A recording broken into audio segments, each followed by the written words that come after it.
नमस्कार, आप देख रहे हैं द हिंद 24 न्यूज और मैं हूं आपके साथ साक्षी निर्माण। आइए नजर डालते हैं आज की कुछ बड़ी खबरों की ओर। बनासकांठा जिले के कांकरेज तालुका के हेडक्वार्टर शिहोरी में ट्रैफिक नियमों के तहत नेशनल रोड सेफ्टी मंथ मनाया गया।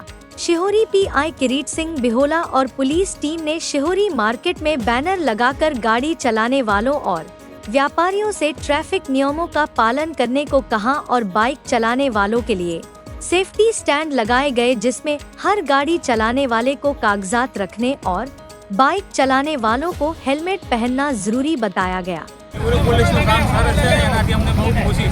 आज शिवरी પોલીસની શું કામગીરી છે?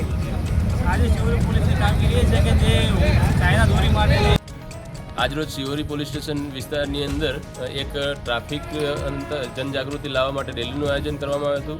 રાષ્ટ્રની અંદર અત્યારે માર્ગ સલામતી માસનું આયોજન થઈ રહેલું છે, તો જે અંતર્ગત પબ્લિકની અંદર ટ્રાફિકના નિયમોની અંદર જાગૃતિ આવે, લોકો ટ્રાફિકના નિયમોનું પાલન કરે અને એમની સુરક્ષા થાય એ આશયથી પ્રજામાં મેસેજ જાય એ સાથે એ માટે બેનર સાથે શિહોરી પોલીસ સ્ટેશનથી तो 4 रस्ता સુધી એક ટ્રાફિકની રેલીની જનજાગૃતિ રેલીનું આયોજન કરવામાં આવ્યું હતું। देखते रहिए द हिंद 24 न्यूज।